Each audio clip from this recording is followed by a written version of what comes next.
Hare Krishna. Hare Krishna.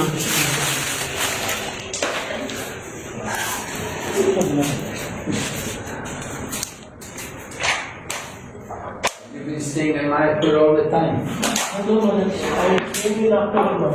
In October. October 14th actually. Back to Chennai?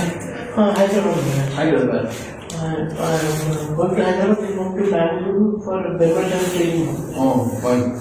Bangalore. Narasimha for 4 months. Hare Krishna. Yes. For 4 months. And back to Hyderabad. Depends on my last Guru Maharaj teaching. I should stay there and serve there. Hare Krishna. Like Vinaša. Please come to the Are you in Hyderabad in Abbott, was it? I was staying with the parents now. I was going daily morning program. Oh, you're staying with your parents? Yes. Oh, okay. So you're going for the morning program? Yes.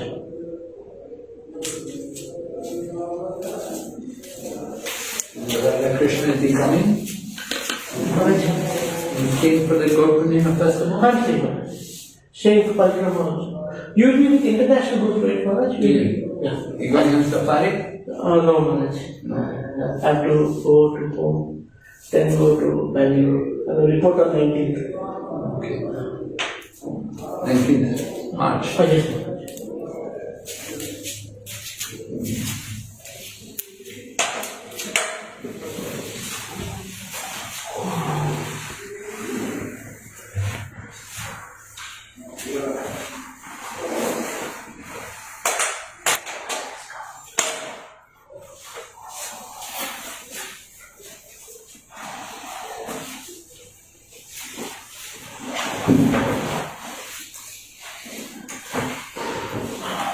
Okay, so we should go through the questions which are there for this chapter, right? Number questions.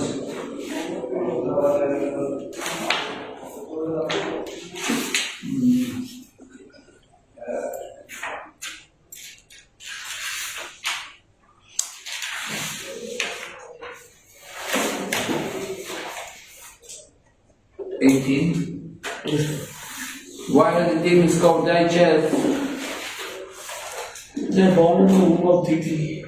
Yeah, from Diti, right? Yeah, right. Why did Diti want to punish Indra? Because Indra, she thought that Indra, with the help of Lord Vishnu, killed Hiranyaksha and Hiranyakashipu. Explain Ekanta Bhuttani. Means to avoid sexual desires, one should avoid company of a woman, possible detached. Desire to have sex with woman is attributed and the state is already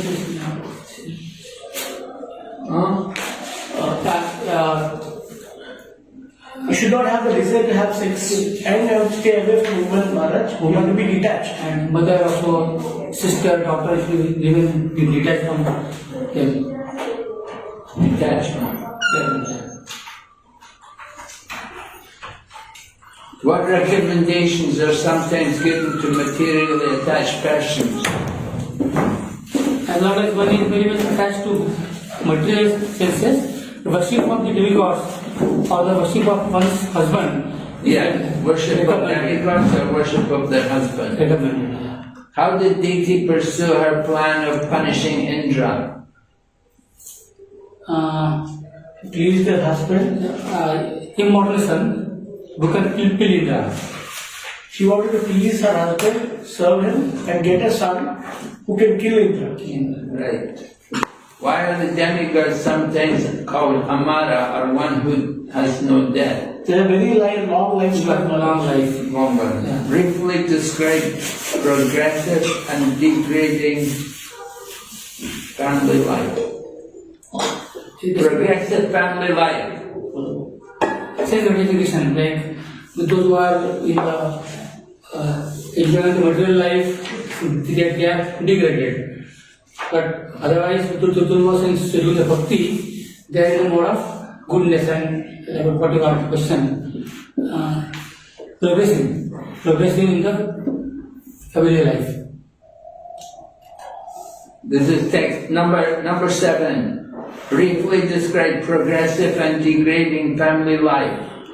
From text number 40.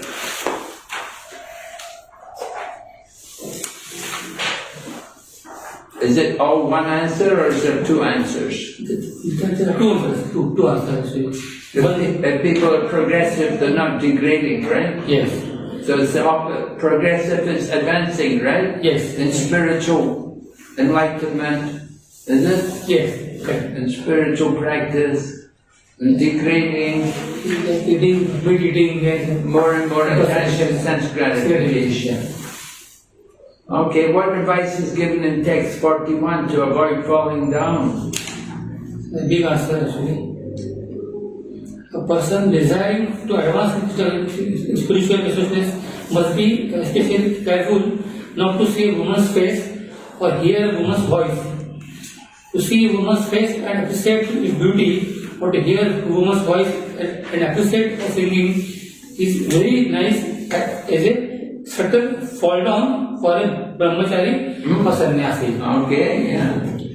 The fall down. So both men and women not to be attracted by bodily features, but only to be attracted by Krishna. Then everything will be alright. Okay. Otherwise there is a danger. Good, good.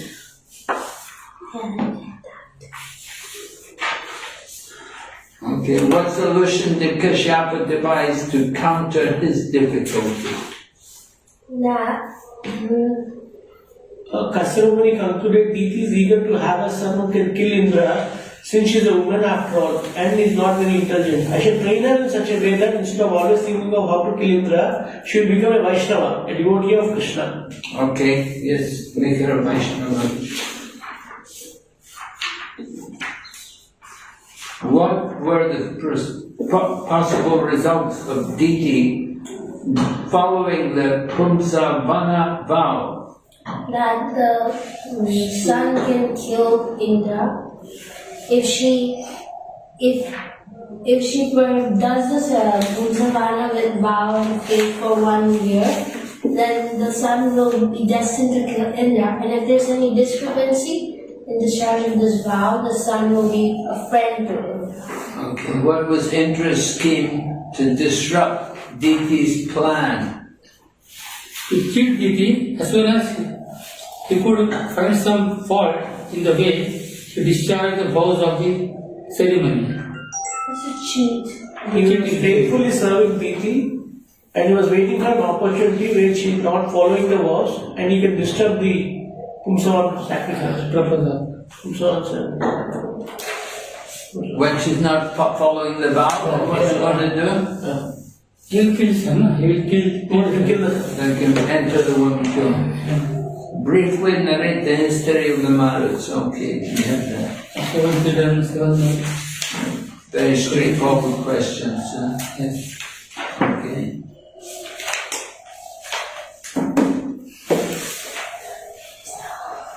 So we'll go on.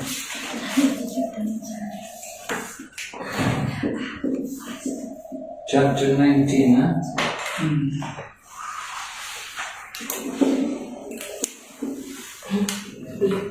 Small chapter.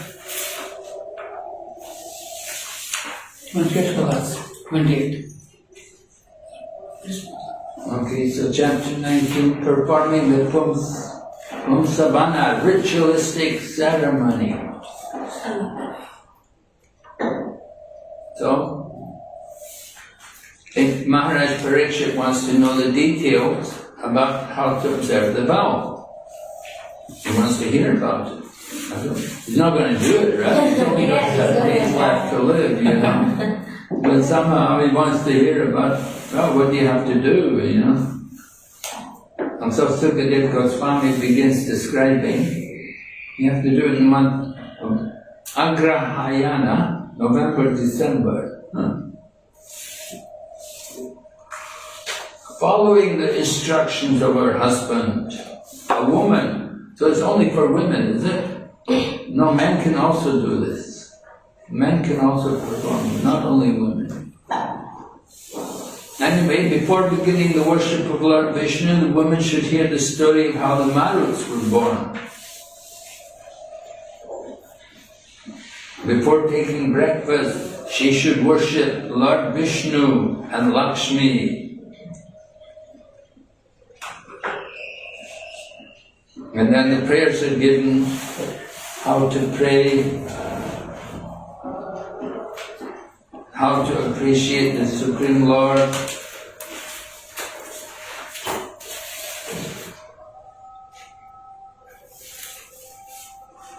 Again, the point is made, no material desire.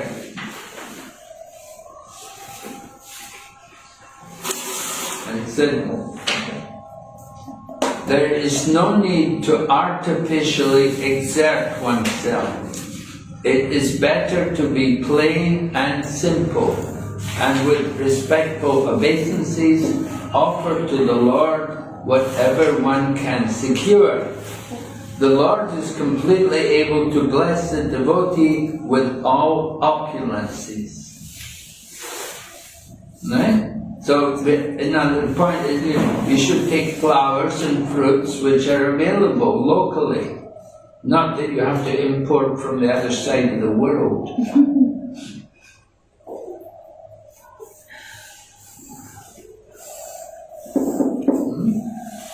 We should grow our own flowers, produce our own fruit. Prabhupada liked to see that. He'd like to see that we could produce food.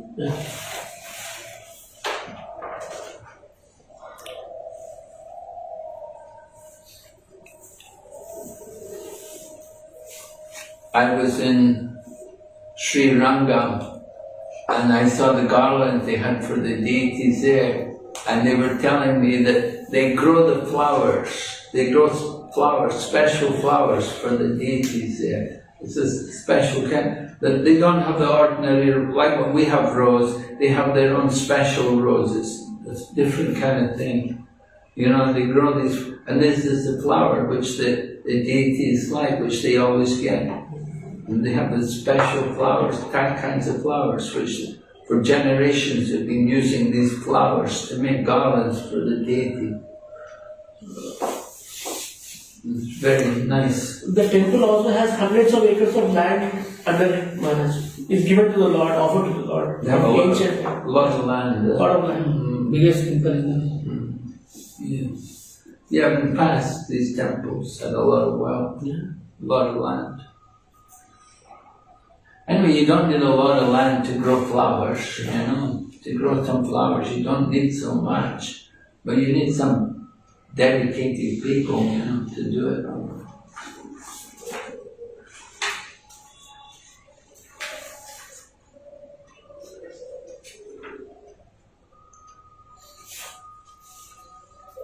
So we hear about, in the prayers, the Lord is described how He has everything, He has all opulences.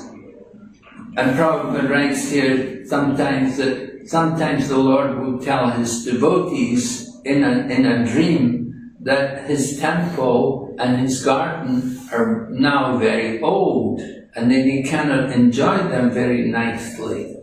Thus He requests the devotee to repair them. Sometimes He's buried in the earth, as if unable to come out Himself, and He requests the devotee to rescue him. Sometimes He requests the devotee to preach His glories all over the world, although He alone is quite competent to perform this task.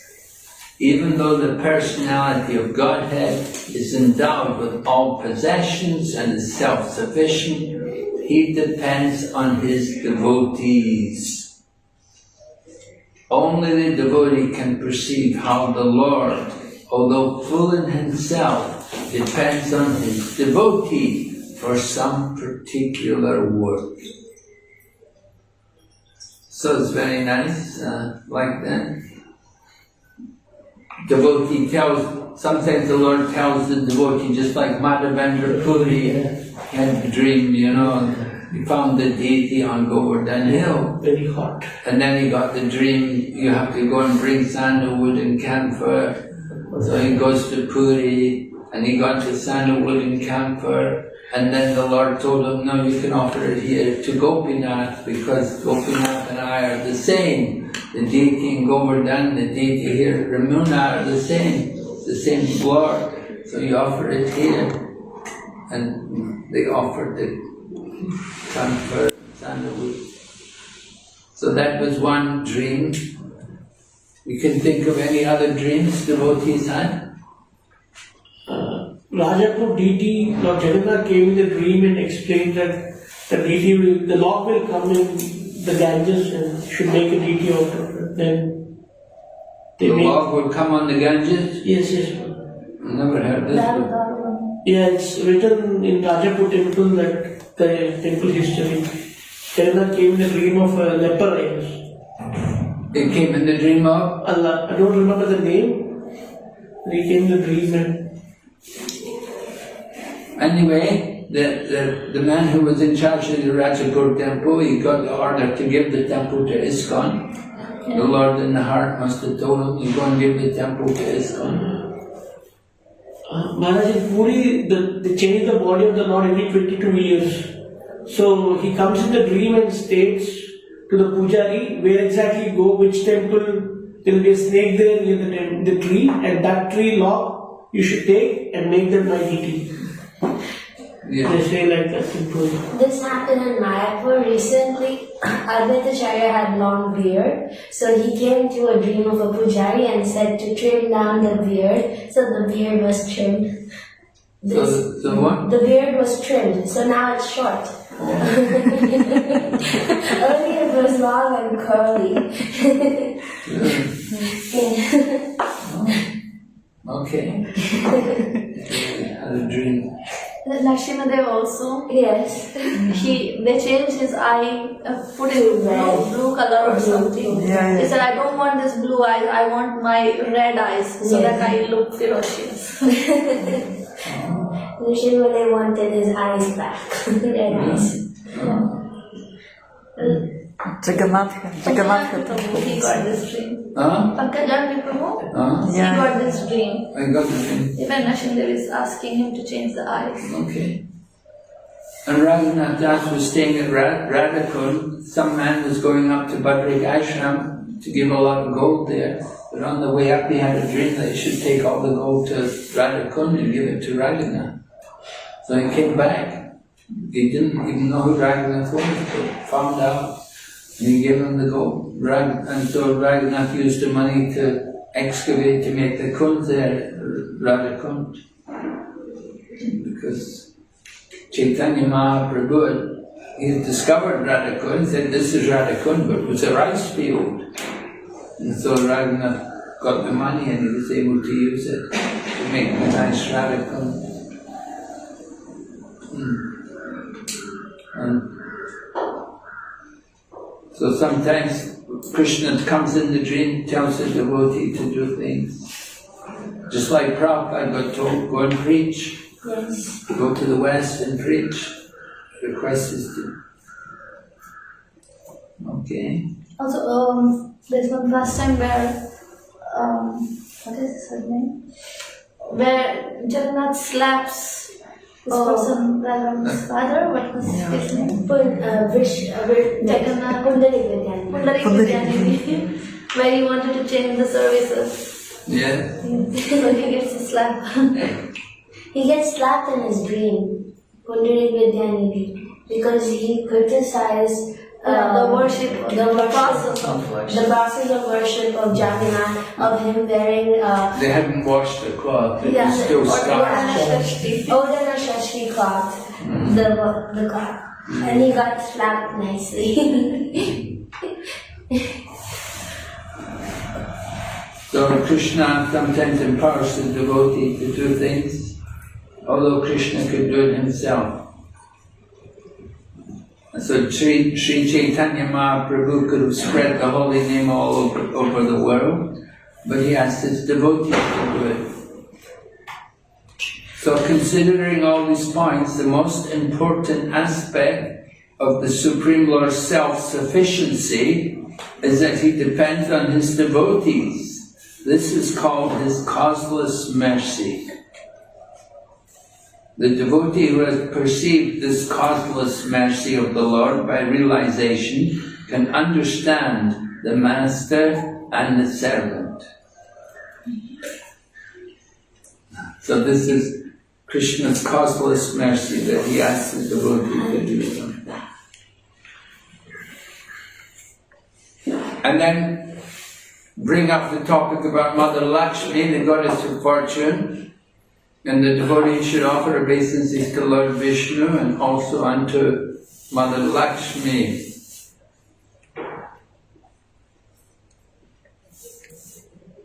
And there's some important points about Lakshmi.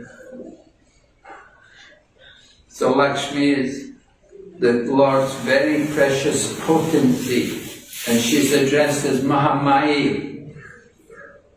Mayi means Shakti.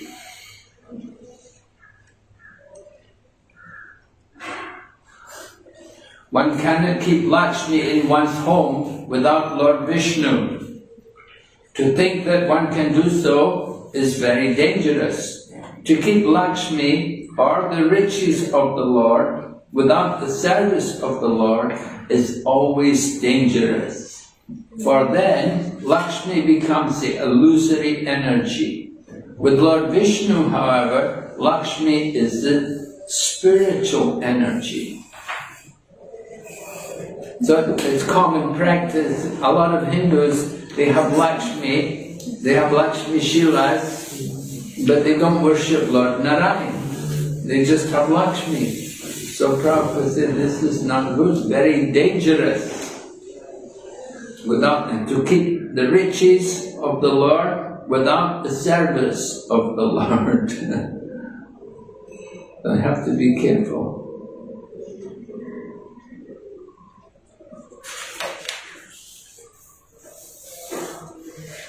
And then we have the mantra which is common in deity worship.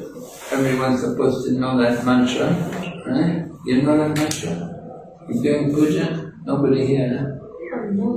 Om Namo Bhagavate Mahapurushaya Mahanavave Mahavibhuti Patale Mahamanavidhuti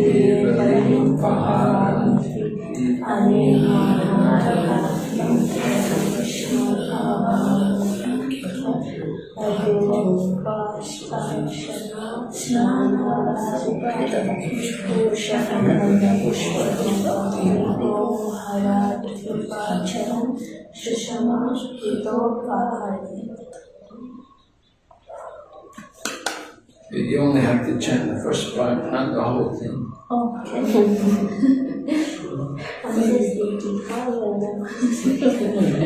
Vipushana, Gandha, Pushpa, Dhupa, Deepa, Upasara. Vipushana, Gandha, Pushpa, Dhupa, Deepa, Upasara. 6 more. Just 6. Upasara.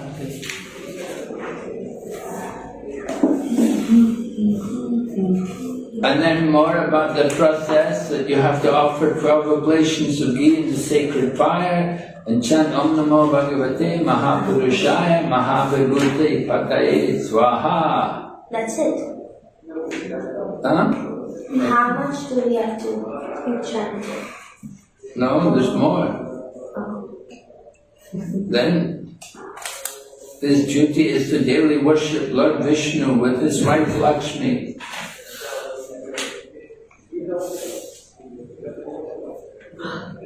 Duty of everyone is to worship Lakshmi Narayan. Because non-devotees do not realize that Lord Vishnu stays with his eternal consort Lakshmi within the hearts of all living entities, they are not endowed with the opulence of Lord Vishnu. And then Prabhupada talks about Daridra Narayan, he said it's very bad, very wrong.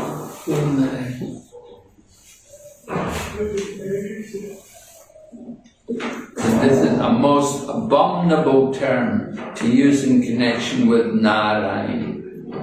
Narayan never becomes poor. And he is situated in everyone's heart, but he is neither poor nor rich. Only unscrupulous persons who do not know the opulence of Narayan try to afflict him with poverty.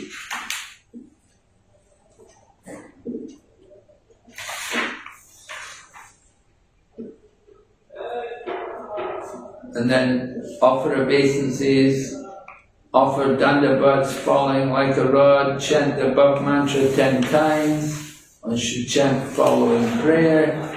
Text 11.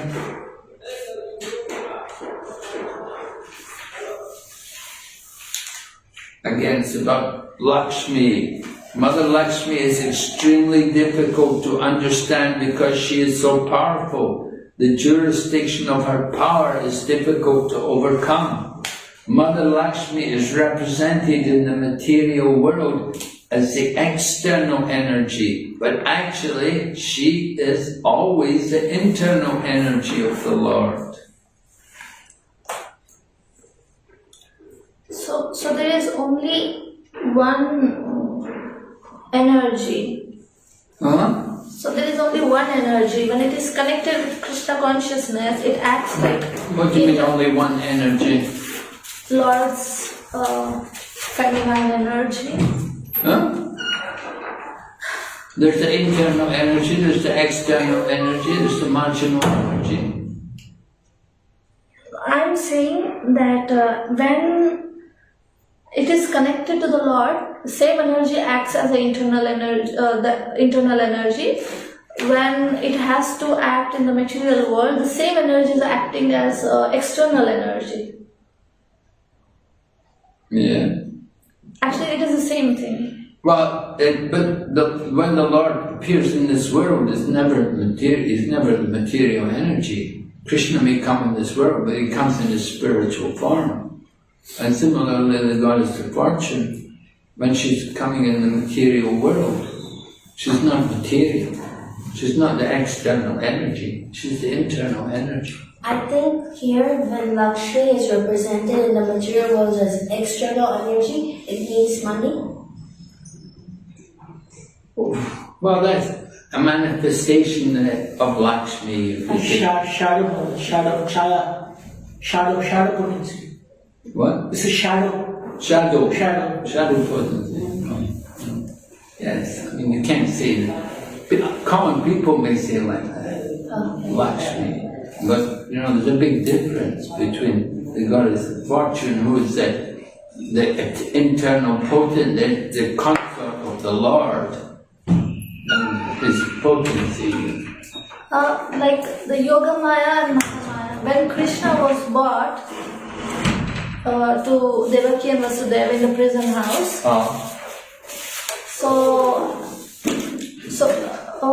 that was internal potency. And when Kamsa came to kill the daughter, and then she turned into external energy. Because for the wrongdoers, she acts like the external energy, like Mahamaya. And when she wants to serve Krishna, she acts like Yoga Maya. Well, I've never seen. Where is that? This is just my speculation. Is it? This is how I've it is. never heard this before. I don't know. Yeah, whenever in service of Krishna, she acts like Yoga Maya. But when she has to punish the demons and anything, she acts like Mahamaya. Maharaj, when Vyasadeva was in meditation and saw the Supreme Lord in the heart, then he saw the Supreme Lord and the Maya Shakti also. The Maya Shakti was trying to cover the Lord, but she was unable to cover the Lord. In the first canto, when Vyasadeva saw the Lord, she saw the Mahamaya, she's behind the Lord. Yes. She's trying to cover, but she's unable to cover the Lord. Yes. So the Lord... She's under the full control of the Lord. So they are two, they are one. Okay. Yeah. So, both potencies are there within Maya. For the common people, there's Yoga Maya, but for the pure devotees, there's Yoga Maya. All right? There's Mahamaya, Yoga Maya. Yogamaya is like the electricity. So electricity can be used to heat, can be used to cool. It's the same electricity. So sometimes the electricity is used to heat, and sometimes the electricity is used to cool. So sometimes the Yogamaya covers up Krishna to reveal him as an ordinary person, and sometimes it covers up Krishna to reveal him through one of the rasas. And the devotees, the pure devotees, they see Krishna, the Mother Yashoda saying, Krishna, my son. That's Yogamaya, right? Yes. They're thinking Krishna is my son. But Mahamaya, the conscious thinking, I'm going to kill Krishna. That's Mahamaya. But it's the same Maya. Okay. Thank you. So Mother Lakshmi is, in the material world, she's represented as that, but actually she's the internal energy. She's not the external. So Vishwanath Chakravarti, he doesn't even talk about this in his purport. He doesn't discuss it at all. Yeah. I went through it, he didn't mention it. But Prabhupada put all this about Lakshmi.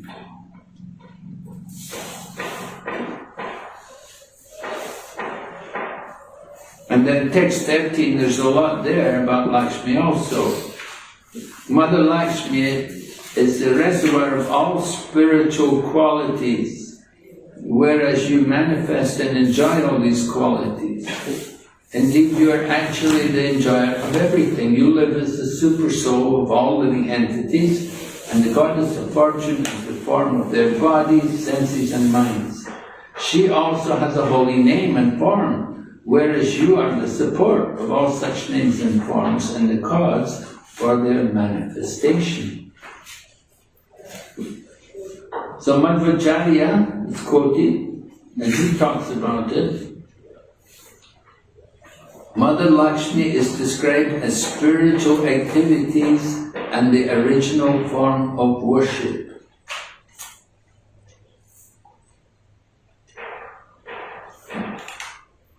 Lord Vishnu is the super soul even of Lakshmi Devi, but no one can be the super soul of Lord Vishnu. So Lakshmi Devi also has a super soul. Lord Vishnu, of course, he doesn't have super soul, because he is the super soul. He's in everyone's heart. There are two tattvas. First tattva is the Supreme Lord Vishnu, and the second tattva is the Jiva tattva. Lakshmi is dependent on Lord Vishnu, and sometimes counted among the Jivas. Is she a Jiva? No. I don't know. Sometimes she's counted among the Jivas. But actually, the Gaudiya Vaishnavas, however, describe Lakshmi Devi in accordance with the following two verses from the Prameya Ratnavali, Baladeva Vijabhusan. And then they quote the two verses. Lakshmi is the constant companion of Lord Vishnu, therefore she is called Anapayina. Anapayina. Anapayini. Anapayini. You know it? Anapayini. She is the mother of all creation. As Lord Vishnu is all-pervading, his spiritual potency, Mother Lakshmi, is also all-pervading. Lord Vishnu has three potencies: internal, external, marginal. Chaitanya Mahaprabhu accepts Parashakti, the spiritual energy, as being identical with the Lord. Thus, she is also included in the independent Vishnu Tattva. This is a little tough to understand. Huh? This is a little difficult to understand. Yeah, it's a little different. Chaitanya Mahaprabhu anyway accepts that she is identical with the Lord. being the spiritual energy with the Lord. Like now they say that Lakshmi Devi is sometimes considered among the jivas, and then they say that she's also sometimes included in the independent Vishnu Tattva. So Madhvacharyas, they are saying that she's included in the jivas, but Prabhupada, what he is believing is she is one of the Vishnu Tattvas, identical with Lord. Prabhupada's quote So in they call Chaitanya. Prabhupada. So we should not call her Jiva. Clearly. So we Well, Chaitanya Mahaprabhu said she's identical with the Lord. so we don't consider Maha jivas. Parashakti. We call the Lord Chaitanya. Okay. And then later, next paragraph, it describes some authoritative Vaishnava disciplic successions. They say the goddess of fortune, they count her among the ever-liberated living entities in Vaikuntha. Ever. Sri Chaitanya Mahaprabhu, in accordance, has described Lakshmi as being identical with the Vishnu Tattva. Mahaprabhu is Krishna. So the correct conclusion is that the descriptions of Lakshmi as being different from Vishnu are stated when an eternally liberated living entity is imbued with the quality of Lakshmi. They do not pertain to Mother Lakshmi, the eternal consort of Lord Vishnu. So someone may be empowered with some quality of Lakshmi, some eternally liberated, a Jivan Mukta. Some great soul, they may be empowered with the quality of Lakshmi. But that doesn't mean they're Mother Lakshmi. Okay. They've just got some of the power of Mother Lakshmi. Mother Lakshmi is always the eternal consort of Lord Vishnu. And she's all pervading, she's everywhere. Because Lord Vishnu is everywhere. So she's with him. Why did we suddenly speak about some other living entity not being Lakshmi but having the qualities of Lakshmi? Why No. this discussion was needed? Because there's different opinions about Lakshmi. Okay. Like The descriptions of Lakshmi as being different from Vishnu. Maharaj, the jivas who become gopis in Golok Vrindavan are also called Lakshmis. Lakshmi Sahasra Yuga Parjan.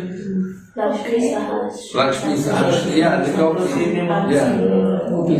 Yeah. Their jivas are cursed, but when they become gopis, they are considered as Lakshmis in Golok Vrindavan. Yeah. But they are jivas. But not Lakshmi. They are called jivas. They are Lakshmis in So he Brahma is Samhita is called. pertain to Mother Lakshmi that like But Mother Lakshmi, that's the they do not right, pertain to there's one Lakshmi, Mahalakshmi, who's the eternal consort of the Lord. Okay. See, they're not all on the same level, Okay. right? Lakshmi and Lakshmis. Yeah. Lakshmi Sahas. Mother Lakshmi, the eternal consort of Lord Vishnu, is different from, can't see all the gopis of Mother Lakshmi. Yeah.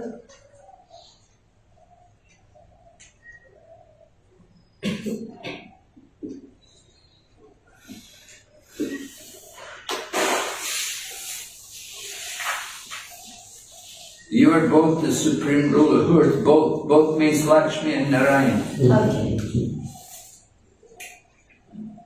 My ambition may be fulfilled by your grace. One should worship Lord Vishnu, who is known as Srinivas, along with Mother Lakshmi, goddess of fortune, by offering prayers according to the process mentioned above.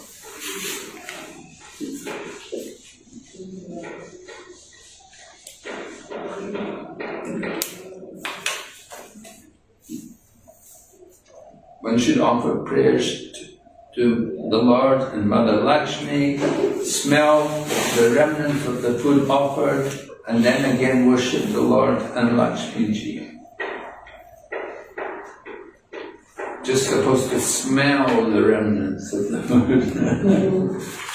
Srinivasa means this Tirupati Balaji? Well, Srinivasa, Narayan. Okay. Narayan, Vishnu.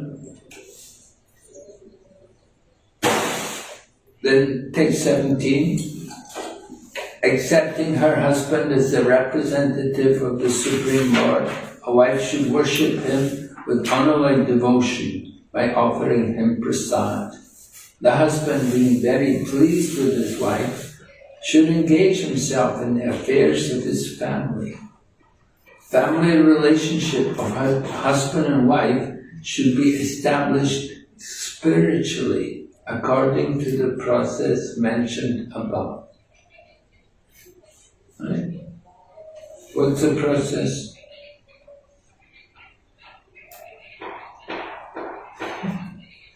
The wife should respect the husband like that. No, the wife should take husband as a devotee of the Supreme Personality of Godhead, as a representative of the Supreme Personality of Godhead, and serve him with unalloyed devotion. Yes, right? That's how the relation should be. Then, text number 18 said, between husband and wife, one person is sufficient to execute this devotional service. Wow. One person is enough, you don't have to do it.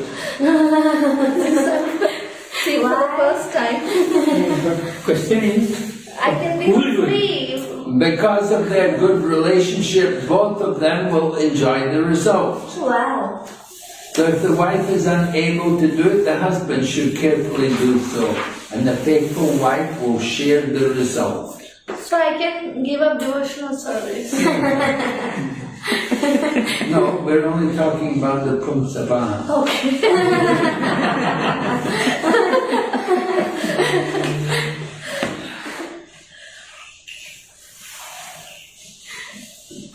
The relationship between husband and wife is firmly established when the wife is faithful and the husband sincere. If she is chaste and sincere, she shares half of her husband's activity. But it does not say that when the wife does it, the husband shares half. Well, vice versa. Both can go either way. No, it is stated, right? Either if you do, you'll get the half. There is either. No, right? It's just One not just, person is sufficient. Yeah. So, there's the saying, if the wife is weaker, then the husband does it. But the example is given of wife not being unable to do. But we're hearing about Diti, like Diti was doing it, she's the woman. Kashyapa wasn't doing it. Kashyapa got Diti to do it. So sometimes the man does it, sometimes the woman does it. Not a big deal. Yeah, like sometime in the book it is mentioned, man should be careful, man should not do this, man should not do this. And Prabhupada mentions underneath, like, when he says man, it also, woman should take it as woman also. Human beings. Mostly when writing the scriptures, they use man. Yes. But then woman can take it as woman Yeah. also. Right. Yeah. When it says man should be careful about women, women should think women should be careful about men. Yes. It goes vice versa. Yeah. You have to be able to read it in the right mood. All right, then we hear about the benefits you get. Oh, of course, it's not finished yet. Should not deviate, should not engage in anything else. Offering the remnants of prasad, flower garlands, sandalwood pulp, ornaments. Daily worship the brahmanas, worship women who peacefully live with their husband and children. Every day the wife must continue following regulated principles to worship Lord Vishnu with great devotion. Thereafter, Lord Vishnu should be laid in his bed, and then one should take prasad. In this way, husband and wife will be purified and will have all their desires fulfilled. Chaste wife must perform such devotional service continuously for 1 year. After 1 year passes, she should fast on the full moon day in the month of Kartik.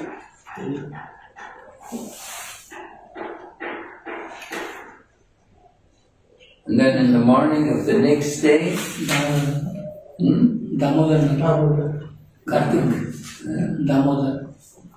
one should wash oneself.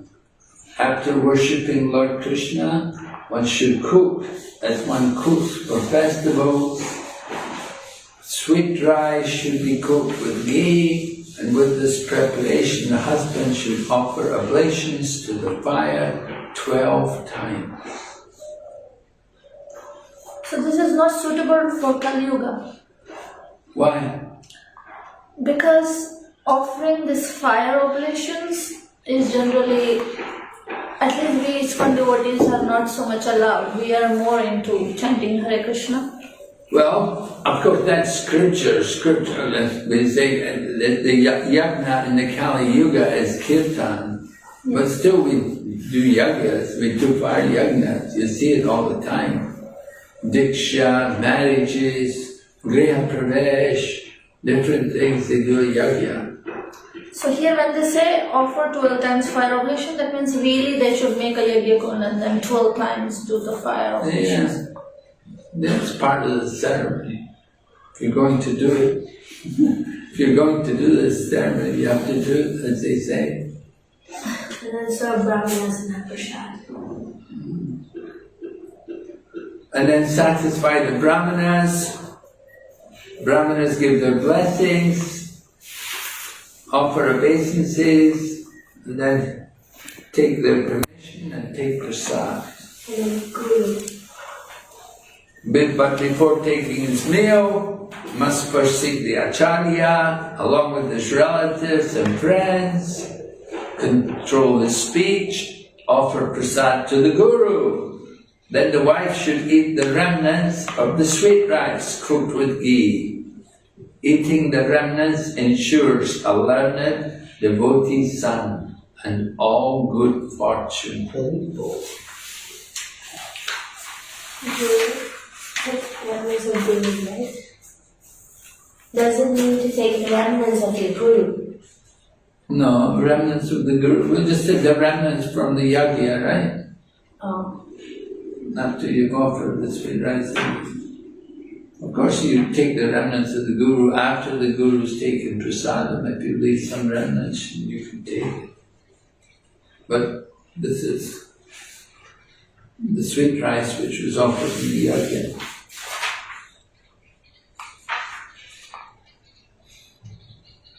Alright, so then you hear about the different benefits which you can get by doing this vow.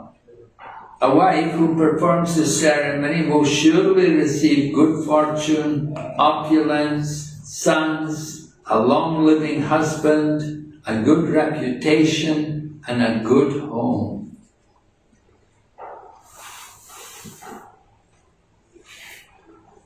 And Prabhupada says in Bengal, if a woman lives for a long time with her husband, she is considered very fortunate.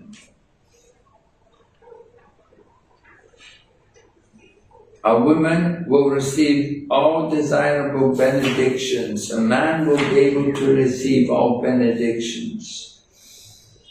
A man and a woman in Krishna consciousness will be happy in this material world. And because of being Krishna conscious, they will be promoted to the spiritual world.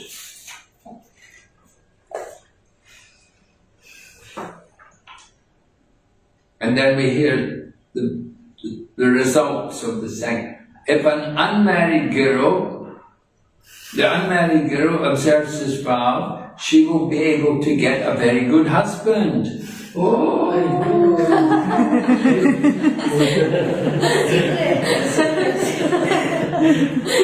And if a woman who is avira, who has no husband or son, she can be promoted to the spiritual world.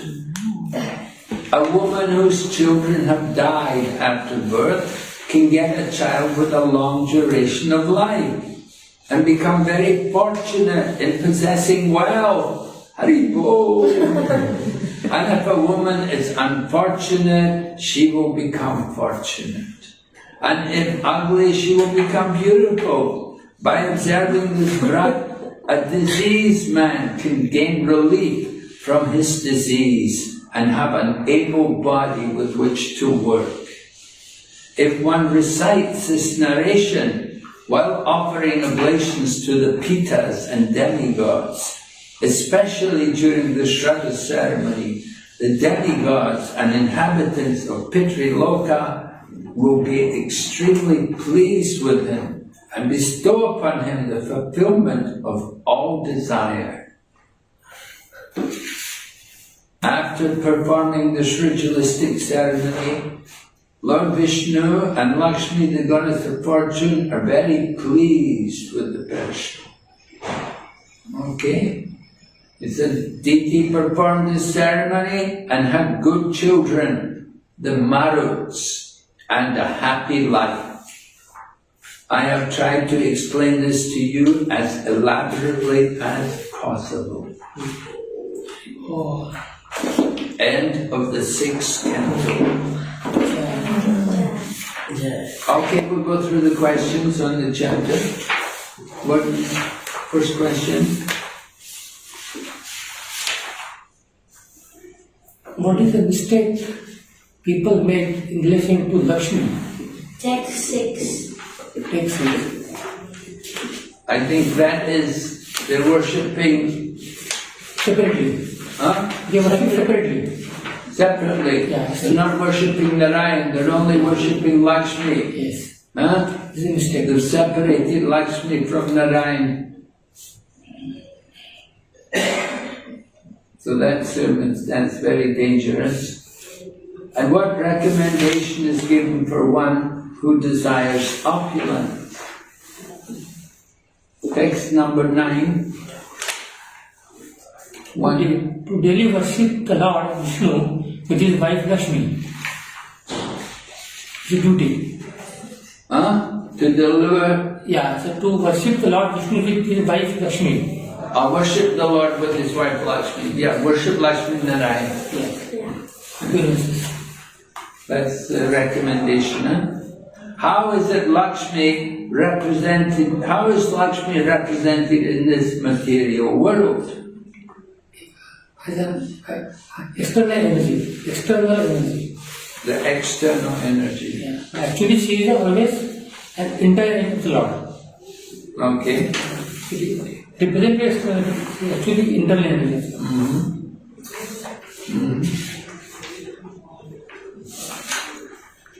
According to Madhvacharya, what are the two tattvas? One is independent, other is dependent. First is Supreme Lord, other one is Jiva Tattva. Yes, the Supreme Lord and the Jiva Tattva. And what is Chaitanya Mahaprabhu's conclusion with regard to Lakshmi? That Lakshmi is being identical with the Vishnu Tattva. Yeah. That she is eternally consort. So all pervading. All pervading within. Yeah. Okay. How can we account for differences in the understanding of Lakshmi's position?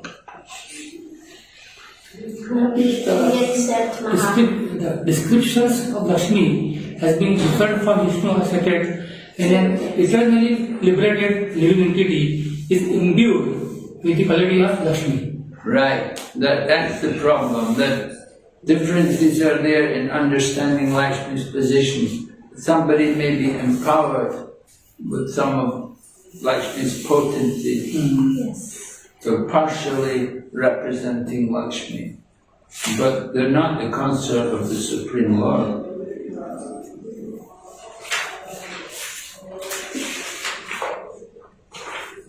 Then briefly explain the principles enunciated in the purport to text 18. Text 18.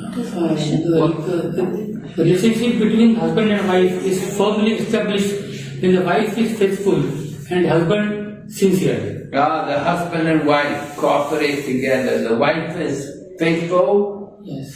and chaste, Yes. and the husband is sincere.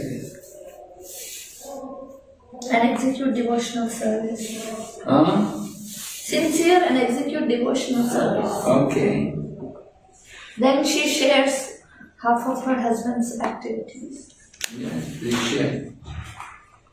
And what benefits are gained by performance of the Pumsavana vow? A man will be able to achieve all the benedictions he desires from the Lord. A wife who performs this ceremony will surely receive good fortune, opulence, sons, a long-living husband, a good reputation, and a good home. Yes. Good reputation, a good home. Get a lot, huh? 6 benefits gained by different persons executing this vow. A diseased man can become healthy. Yeah. A woman whose children have died after birth can get a child with a long duration of life. Yes. And the woman somebody may not be beautiful, they can become beautiful. And The unfortunate woman can become fortunate. unfortunate woman, unfortunate. Ugly become beautiful. And no, And if one recites this narration to the Bhagavad fire oblation to the Pitas and demigods, during the unmarried girl gets a Yes, a good husband. husband. Yeah.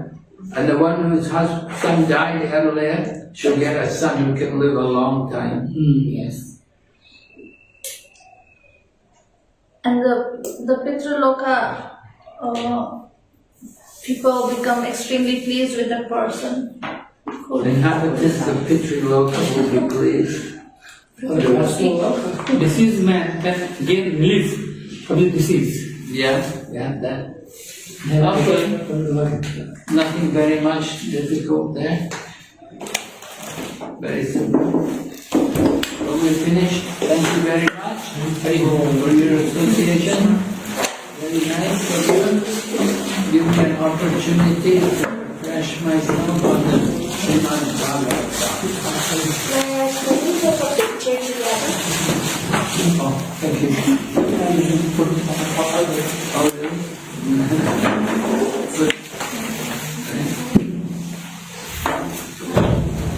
Oh, thank you. Thank you. Okay, thank you. Hare Krishna. Hare Krishna. Hare Krishna. Can we take a picture together? Really? Okay. Сейчас мы сфотографируемся. Давайте нас сфоткаем. Hare Krishna. What is iPhone? iPhone is the better. Yeah. I can take.